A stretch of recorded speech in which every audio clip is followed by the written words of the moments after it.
We begin in the Gemara on Daf Pei Zayin Amud Aleph, 3 lines from the top of the Amud, where the Gemara continues the discussion before. So Rav said that when he's in a position of leadership and when he has to go out to a dinteira, to paskin halacha, so he's very afraid of what's going to happen. He's going to paskin right or wrong, and halavai that he should come back and not have sinned and not gained anything negative and from that experience. So the Gemara continues over here and says regarding Rav and his position of leadership. When Rav saw a group of people that were following after him. So in other words, Rav experienced the greatness that he had of people that were going after him for his honor. Omar, he would say as follows, Im Yala, the sapasik that he would quote to himself to remind himself to know who he is. Im Yala l'shamayim siyai, if a person's greatness goes up to heavens, v'roishay la'av yagia, and his head reaches into the clouds, k'gloloi l'netzach yoivad, like his waist, forever he could be lost. Royav yoimru ayoy, people that see him are going to say, where is he? In other words, a person should not get excited about all the greatness that he has, and he should realize whatever he has could all be lost. Rav Zutre, ki ave mechasfilei Rav Zutre, so they would carry him on the shoulders, b'shabbat de rigla, on the Shabbos before a yontiv, when he would give a special drasha for the yontiv, and there were so many people, and he couldn't go through. And as Rashi actually says, they didn't want that all the people should have to get up for him, so they would carry him in the shul on their shoulders. So again, the honor that he experienced in his position. So Hava Amar, he would say to himself, Ki loy lo'ilam chaysen, the strength of a person is not forever. Vim nezer l'doir v'doir, if there's a nezer, a crown, a position that gets handed down from one generation to the next, but you yourself, your body is not going to be here forever. That's Rashi's pshat in the Gemara. Others say that what Rav Zutra was saying to himself was that even though I'm older and I can't walk anymore and I have to be carried in, but nevertheless, as long as I have the strength to teach Torah, I should continue teaching Torah. Loi lo'ilam chaysen, not always do you have the strength, but if I still have the strength, I should continue teaching Torah. The Gemara now continues and it brings over here psukim that it says in Mishlei, Se'eis pnei rasha loi toiv, that if you show goodness to a rasha in this world, it's not good for him. So what does this mean? Loi toiv lahem l'rishayim, it's not good for the rishayim, shenaisen lahem panem b'olam hazeh, that the Eibishter shows them goodness. In other words, the Eibishter forgives them here in this world. Because if the Eibishter forgives them here in this world, all that means is that they're going to get more punishment in the world to come. And the Gemara brings an example for this. It wasn't good for Achav that the Eibishter withheld the punishment of him in this world. Shenemar, the Pasuk says, Yan ki nichna, because he was subdued, I will not bring the difficult and bad things for him in his lifetime. This is Achav, of course, was a king, Melech Yisrael, which was a tremendous Rasha, brought a lot of Avodah Zarah amongst Klal Yisrael. And then at a certain point, Eliyahu Navi tells him that he's going to be punished, and he felt bad, and he was crying, and he was doing tshuva. And the Eibishter did not bring the punishment for him now, but it was said to him that the punishment is going to come later, in later generations. So the fact that the Eibishter was nice upon him, that the Eibishter forgave him now, was not for his benefit, because the punishment only came later, even stronger. On the other hand, the continuation of that pasuk before, it says, Lahatois tzadik b'mishpat, to lean for a tzaddik towards justice. And this means, Toiv lem letzadikim, for tzaddikim, it's good for them, she'ein naisen lem panem b'olam hazeh, that the Eibishter does not forgive them in this world. So whatever punishment the Eibishter gives them in this world, so then in the world to come, they have only good. And the example for this is, Toiv lo Moshe, it was good for Moshe, shelei nasa le panem b'olam hazeh, that the Eibishter did not forgive him in this world. Shenemar, as it says, Yan le amantim bi lagdisheni, that since you have not believed in me to sanctify my name, so the Eibishter punished Moshe Rabbeinu in this world that he did not enter into Eretz Yisrael. Ha'ilu amantim bi, if they would have believed in the Eibishter, adayin le'gi zmanan lepotem min olam, their time to leave the world had not arrived, so the Eibishter gave them their punishment here in their lifetime in this world. Sagt die Gemara weiter, Ashreim le tzadikim, fortunate are the tzadikim, loy dayan, sheim zeichen, not only are they meritorious for themselves,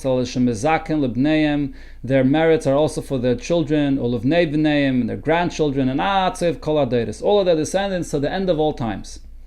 So we find this by Aaron HaKohen. Aaron HaKohen had more than one child, he had a few children. Some say this refers not only to his children, but it refers also to all of the descendants of Aaron. Sheroyim lisaref, and they were all fit to be burnt, Nadav Avihu, just like Nadav and Avihu themselves. Shenemar, as it says over there in the pasuk by Nadav and Avihu, that Elazar and Isamar were hanisarim, they were leftovers. Why does it use this term noisarim? They were leftovers, meaning that they should have been burnt as well. So why weren't they? Elisha Amad Lem Schus Aviyem, the schus of their father stood for them, and therefore they were not burnt. This is the example for this, that we see that the schus of a tzaddik is for his children and all his descendants.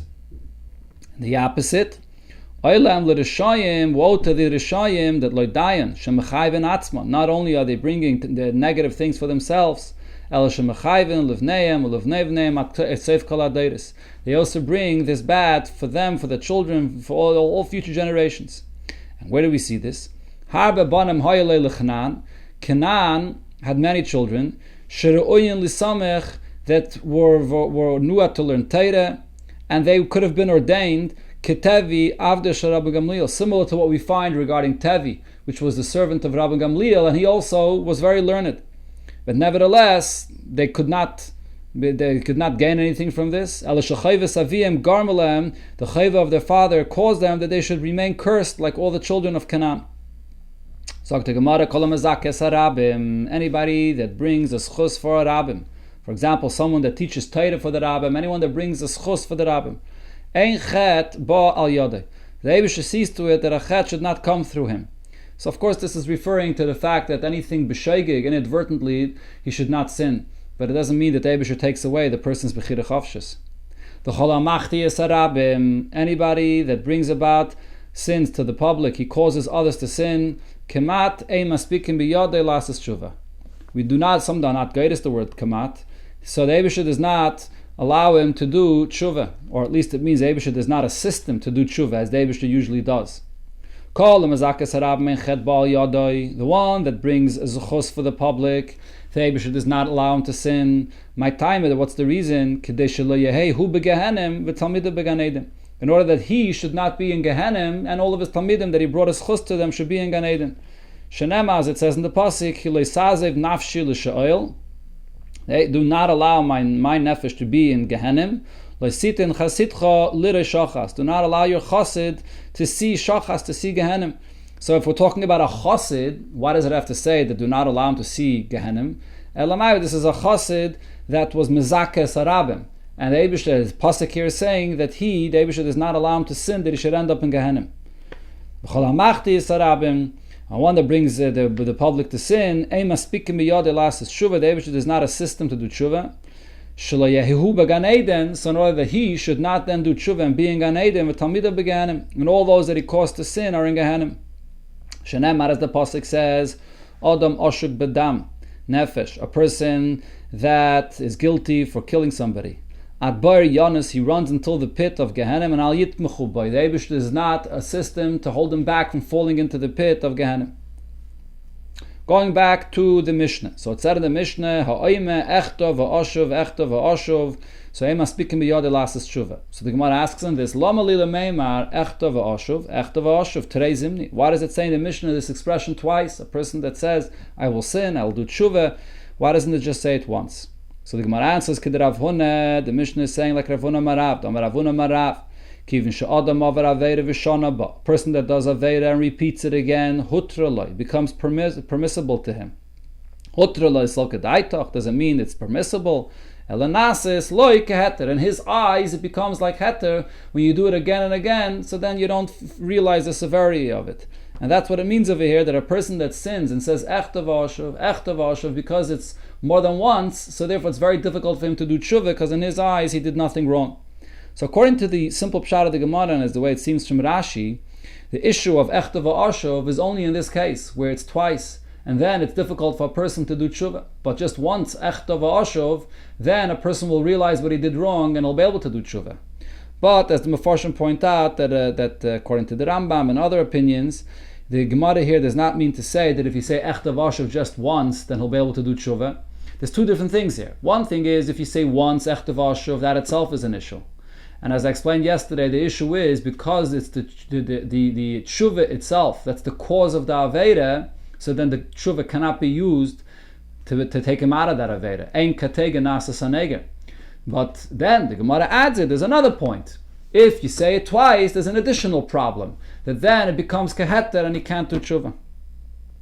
So the Gemara weiter, it said in the Mishnah, Echtav Yom Kippurim Mechaper. Person that says, I'll do an Aveda and I'll rely Yom Kippur to be Mechaper. Ein Yom Kippurim Mechaper. Leime Masnisen de Loike Rebbe. Is what it says there in the Mishnah, not following the opinion of Rebbe. The Tanya Rebbe Yomer.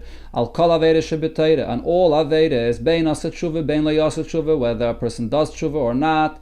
Yom Kippurim Mechaper. Yom Kippur is always Mechaper for a person. So over here it's saying that for this case it's not Mechaper. So it doesn't seem to follow Rabbi's opinion. So the Gemara answers, no, Afilatei Rabbi. Rabbi would agree to what it said in the Mishnah. Agav Shani. Over here when a person is relying on Yom Kippur before he does an Aveda, and that's the cause of the Aveda, then Rabbi would agree that in this case Yom Kippur is not going to help for him. And again, the point is the same as I mentioned before. Ein katega nasa saneger. Rabbi brings this in Sichos from the Rogat Shover, and the explanation here is Yom Kippur it comes from the essence of the neshama. The kapara is from a very deep place, and therefore there's no gvul, there's no limitation for the kapara of Yom Kippur. Did tshuva, did not do tshuva, it's deeper than the koyach of tshuva. It's the very essence of the neshama. With this exception though, ein katega nasa saneger, you're not allowing that koyach of Yom Kippur to reach you, because you yourself are directly opposing to the koyach of Yom Kippur itself by using Yom Kippur for the cause of the Aveda. Sagt the Gemara weiter, Aveda sheben adon lamokim v'chulusa. It said in the Mishnah, the Aveda is between you and the Eibishter. That's what Yom Kippur is mechaper. But ben adon lachaveda, it will not be mechaper until you go and ask forgiveness. You appease your friend. Rami le Rav Yosef b'chavel rabavo. So he asked him the question, Aveda sheben adon lachaveda, ein Yom Kippurim mechaper? Is it true that those Avedas between you and your fellow, so Yom Kippur is not going to be mechaper? But v'aksiv, there's a pasuk that it says, im yechta ishlish, if a man sins to his fellow man, ufiloloi elikim, so then the Eibishter will appease you. There you'll daven to the Eibishter and the Eibishter will be appeased. So you see over here that you just daven to the Eibishter and the Eibishter will forgive you. You don't have to ask forgiveness of the person. So the Gemara answers, the pshat in the pasuk is different. Man elikim dayona. When it says here elikim, it's not referring to the Eibishter. It's referring to a judge. And what the pasuk is saying is that if a man sins to his fellow man, of filoloy elehim, that the judge in Bezdin will do justice, will judge you for what you did to this person. That's what it's talking about. Frag the Gemara, ihachi, but if that's how you're teaching the beginning of the pasuk, aim is safer. What does it say in the continuation of the pasuk? Vim lashem yechtaish, if a person sins to the Eibishter, mi yispaloloi. Who is going to judge him? If we're teaching of filoloi before means judging, so over here also yispaloloi would have to be judging, and the pasuk would be saying here, if you sin to the Eibishter, who could judge you? So you can't interpret the pasuk this way. What does it mean? Who could judge you? Of course, the Eibishter could judge you. As Rashi here says, har b'shluchim l'makim, the Eibishter has many ways that he could judge you and punish you for what you've done.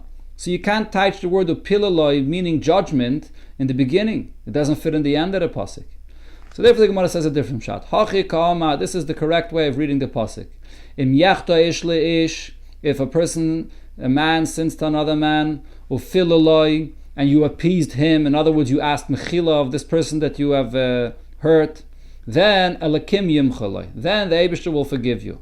Vim lashem yachta, but if you sin to the Eibishter, a person sins to the Eibishter, mi yispal al badai, who's going to daven for you? Nobody could do tshuva for you, no one could daven for you, but rather tshuva maisim tevim, you have to do tshuva maisim tevim, and that will bring the forgiveness. Amar Rabbi Yitzchak, kol hamaknit es chaveiroi afilu b'dvarim. If you offend and hurt your friend, even just with words, tzarech lefaisa, you have to appease him, you have to ask him mechila. Shenemat says in the pasuk, "B'ni my son, imarafta l'reyacha." If you were a guarantor for your friend that you're going to give him money, takata l'zar kapecha, you gave a handshake to your friend that you're going to give him money, or nekashta b'imri ficha, or you stumbled on the words of your mouth, that you offended, you hurt your friend with the words of your mouth. Asay zois eifei bini. This is what you should do, my son. V'hi notzon, you'll be saved. Kibasa bekaf reyacha, leich hisrapes v'rav reyacha. The pasuk now will teach what this means. The Gemara, that is, will teach what this means.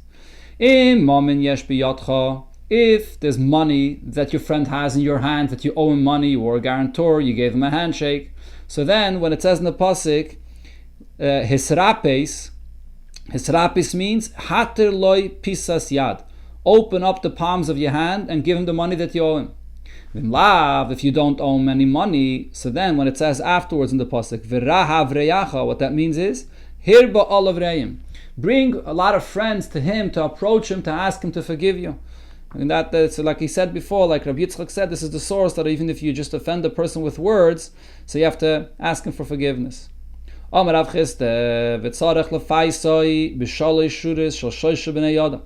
come to ask your friend for forgiveness, you should come with 3 friends that should be able to convince him or to be able to be there to help him to forgive you.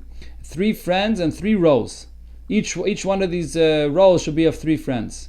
Shanambat says in the pasuk, Yishar al anoshim, that you bring the rows of friends to people when you're coming to ask for forgiveness. And Rashi says a row is 3 people.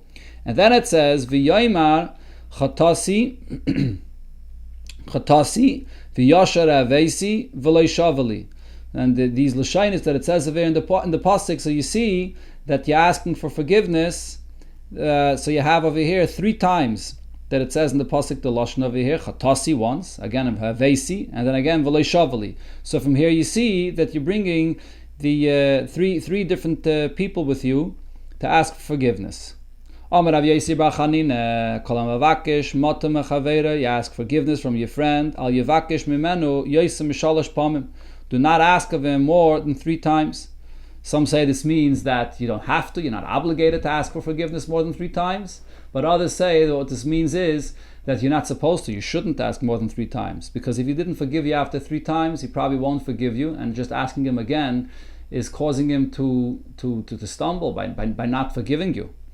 Shenemar, the pasuk says, Ono, this is by Yosef's brothers after Yaakov Avinu passed away, so they said to Yosef, Ono, Sono, Va'ata Sono, so they used 3 times the expression of No, Ono, and No, and No, 3 times that he should forgive them. So not more than 3 times.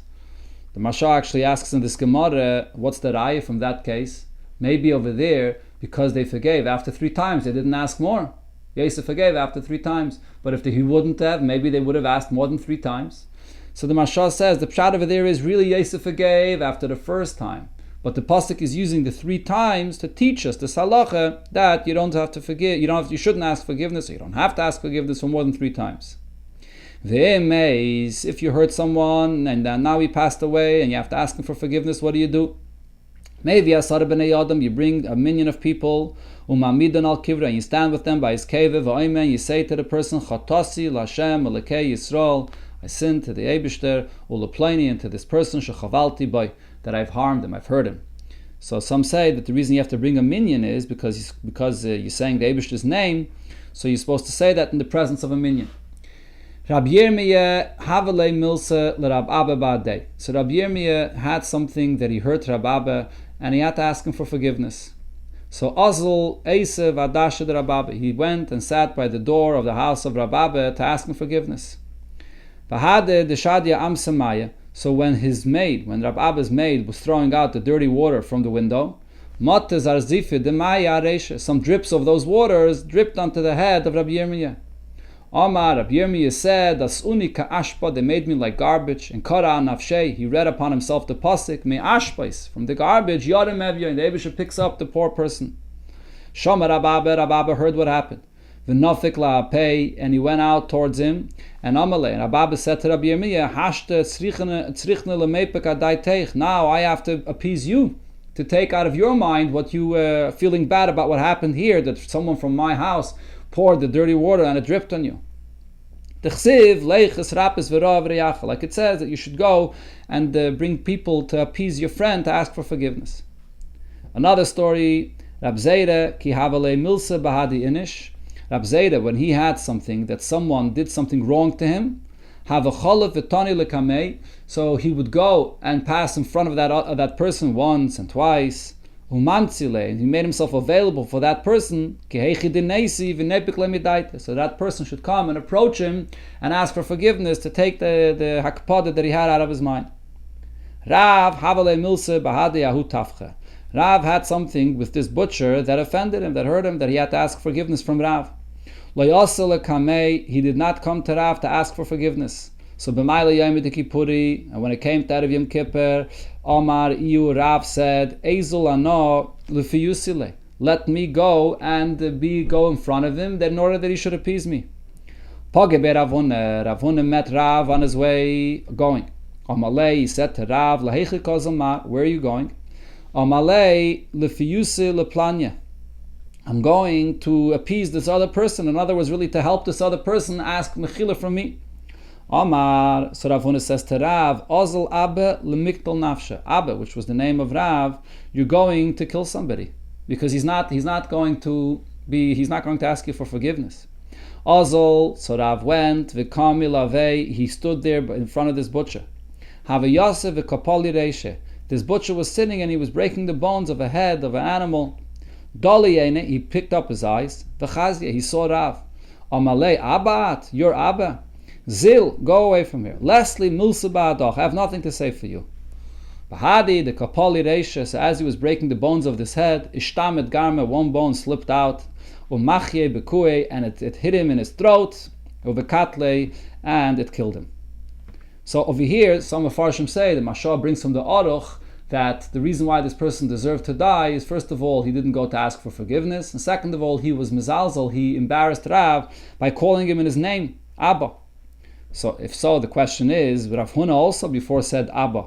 How did he say Abba if you're not supposed to say your teacher's name? Rav Huna was a student from Rav.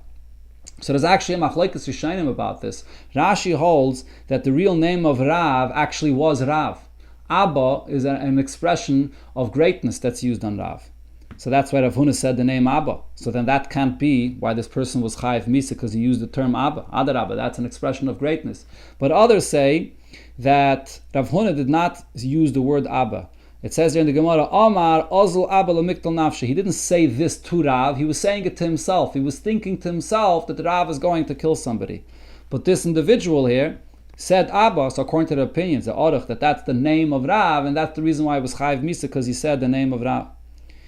Rav, Ava Posik Sidre Kamei de Rebbe. Rav was reading the Psukim, as Rashi says, in the Vim or in Ksuvim. He was reading Psukim from the Parsha in front of Rebbe, which was one of his teachers.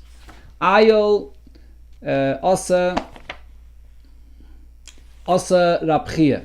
So now Rabchia came in the middle of him reading these Psukim.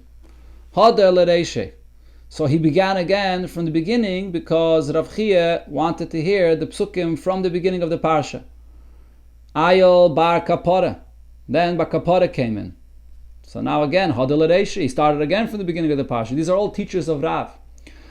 Then also Rab Shimon Berebi came. He began again from the beginning. Also Rab Chanina bar Chama arrived. Omar, he said, Kula Haina had the Venezel. So many times I should start again from the beginning. Lo Yodar, he didn't start again from the beginning. Ikbid Rab Chanina. Rab Chanina was makbid on Rav for this. And the Gemara says, what happened? Also Rav Legabei. Rav came to Rab Chanina Tleise Maile Yom Kippur. 13 years, every year of Yom Kippur, he would go to Rab Chanina to ask him for forgiveness for this. V'lo yifayis. And he did not, he wasn't appeased. Fragt the Gemara, but v'heichi aved achi? How did Rav go and ask for forgiveness so many times? If you're asking forgiveness from your friend, you don't ask more than 3 times. And for the Gemara, Rav Shani. Rav is different, and Rashi learns Pshat over here that Rav was more machmir on himself. So from this Rashi you see that he learned the Pshat in the Gemara that you're not obligated to ask more. Not that it's not allowed. You're not obligated, but Rav was machmir and he asked more than 3 times. But as I mentioned, others learned that the Pshat in the Gemara, Rav Shani here is that because this was Rav's teacher, so that's different. When you're asking forgiveness from a friend, so then you ask only 3 times. But over here, Rav is asking forgiveness from a teacher, so therefore he's allowed to ask more than 3 times, but otherwise, it's not allowed to ask more than 3 times. But now the question is on Rab Chanina. How could Rab Chanina do this? Why didn't he become appeased? A person that doesn't stand on his principle and he's firm and he does not forgive someone that offended him. So again, someone that's not firm on his principle, he forgives. The Eibusher forgives him for all of his averes. So how did Rab Chanina not forgive Rav? Elo, the answer is Rab Chanina chal mechazi. Rab Chanina saw a dream. What did he see in his dream?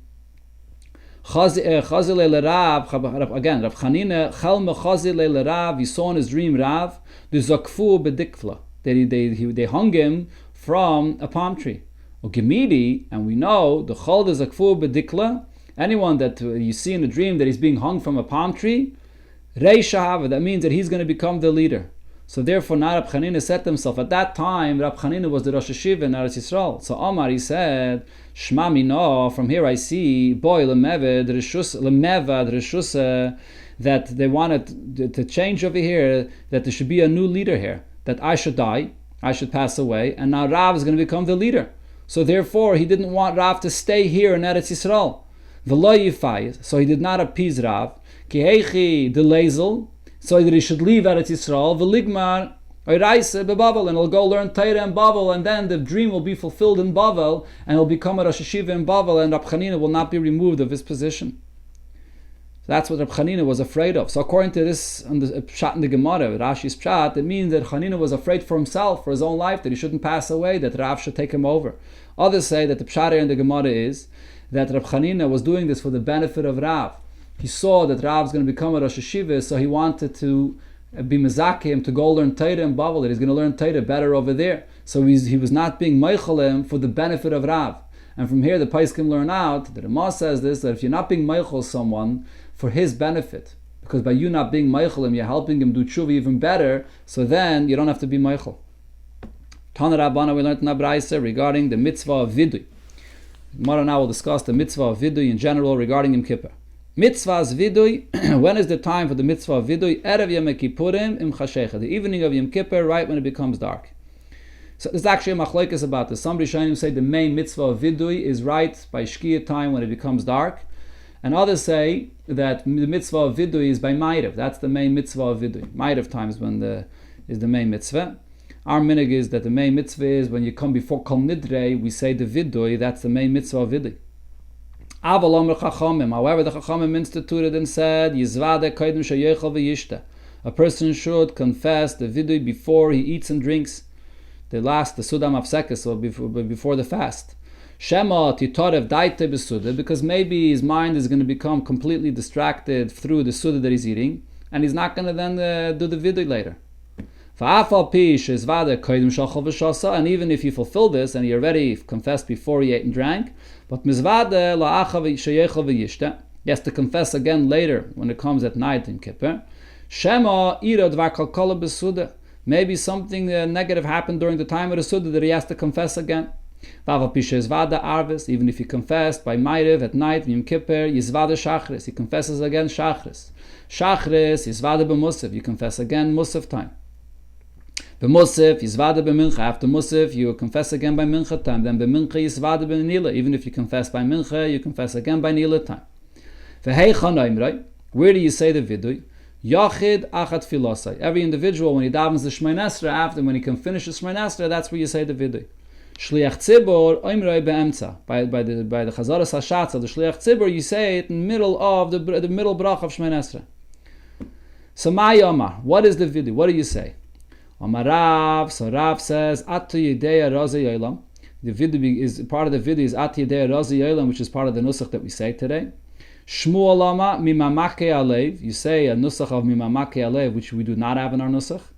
Levi Yama, Levi says, you say V'seroscha Kosav Leimoir, that the Kibiyem is a Yechaper Aleichem. That's part of our nusach today. Rabbi Yechanan Amar, you say also Riben Oilamim. Rashi brings this is the Riben Oilamim Kilei Al Tzidkeseinu. We say that also in our nusach today. Rabbi Yehuda says, Ki avanisenu rabu milimnois v'chatasenu otzmu misaper. Our Avedis is too much to count, and so on. Rav Amnuna says, we say this in Neila, alakai achale netzarti, or we say this by every vidui. Achale netzarti eni kedai, before I was created, I'm not deserving to be created. Achshav netzarti kilu lo netzarti. Now that I'm created, I've accomplished nothing as if I wasn't created. Ofar ani b'chayai, I'm on dust in my lifetime, kavachayme b'misasi, for sure when I pass away. Harei alinu ani lefanecha kechli mole busha chlima, like a vessel filled with embarrassment. I should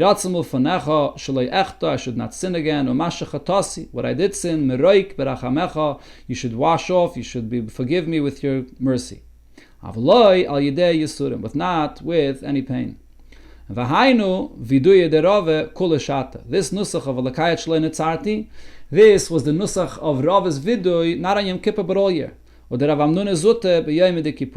was the nusach of the vidui that Rav Amnuna Zutta would say Yom Kippur. Mazutre says regarding all of these different details of what the nusach of vidui is. Lo yamar anela de lo yama. So if he did not say, if he did not say, but we have sinned, so then you have these other nuschayis that you say here. Once he says those words that we say today, there's no additional vidui that you're obligated to say. That's the main chiyuv of vidui, to say anachnu chatanu. Baramduri said, I was standing in front of Shmuel.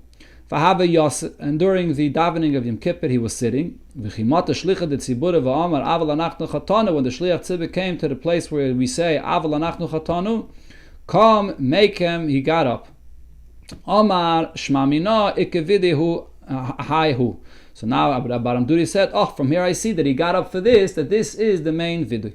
So from here you see that when you say vidui, you have to stand up.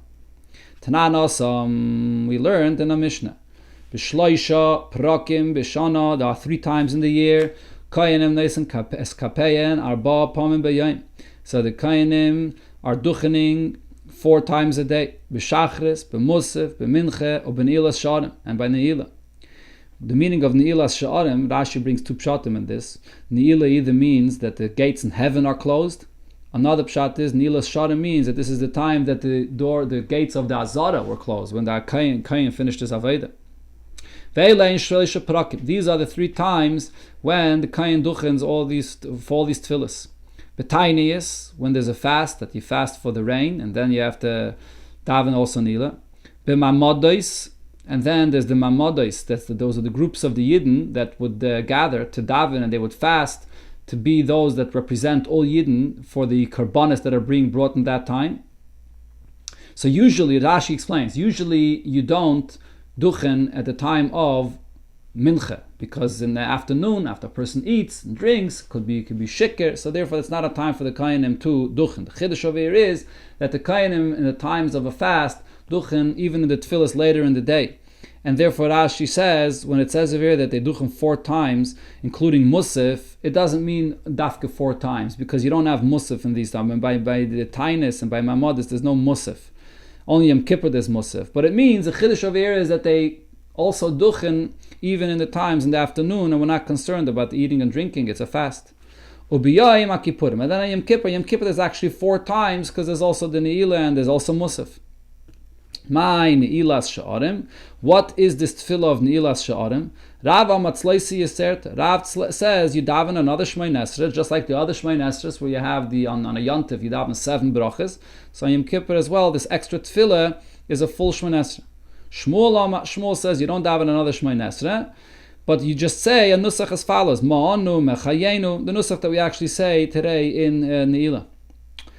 Meisvei, the question was asked on Shmuel. It says in the Braisa, Yom Kippurim, the night of Yom Kippur, Mispal Sheva, Yidavim Shmei Nesra 7 brachas and Mizvad, and you also confess. Then B'Shachris Mispal Sheva Mizvada, B'Musaf Mispal Sheva Mizvada, B'Mincha Mispal Sheva Mizvada, B'Ne'ilah, it says clearly by Ne'ilah as well, Mispal Sheva Mizvada, Davim 7 brachas of Shmei Nesra, and you say the vidui. Now, as the Bach here and the other Mefarshim take out the following words over here, Tanoi Hidetanya, and you continue here in the Braisa, Yom Kippurim im Chashecha, Mispal Sheva Mizvada. So as we mentioned, Yom Kippur, So the brachas of Shemini Esrei are 7, and your mizvada, and the chaysim bevidui. And then also the chaysim, when you conclude the middle bracha of Shemini Esrei, you conclude with vidui as well. A kela solchan or a melech meichel aveineseinu, as our nusach today is, that we conclude the bracha also with vidui. Divrei Rab Meir. Chachamim b'imrim mispal sheva, you daven the 7 brachas, v'im ratza lachten bevidui chaysim. If you want, you can finish off with vidui as well, but you don't have to. But the question is, it said clearly in the Braisa regarding vidui, regarding Ne'ilah, that is, that you do daven a whole other Shemini Esrei. To Yufta, the Shmuel, to Yufta. This refutes what Shmuel says, that you just say, Manu Mechayenu. Ula barav nachas kamei Rava. Ula barav davened for the Amid in front of Rava. Pasach bata b'chartanu. He davened the full Shemini Esrei, and when he davened, he had to start with the bracha bata b'chartanu, that middle bracha Shemini Esrei. V'siyim, but then in the end he also concluded with the nusach that Shmuel said, B'ma'anu machayenu. V'shapchei, and he praised him that he concluded both minhagim, to say extra Shemini Esrei and also to daven this nusach that Shmuel said. Rav Huna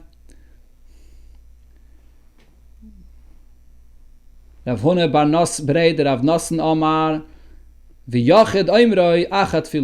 individual says this nusach of Ma'anu Machayenu after in the end of the tefillah of Shemini Esrei. In other words, by the Chazaras Hashatz, so you say the nusach of Ma'anu Machayenu in the middle bracha, like it is with the vidui that's said in the middle bracha, but a Yachid says this in the end of the tefillah.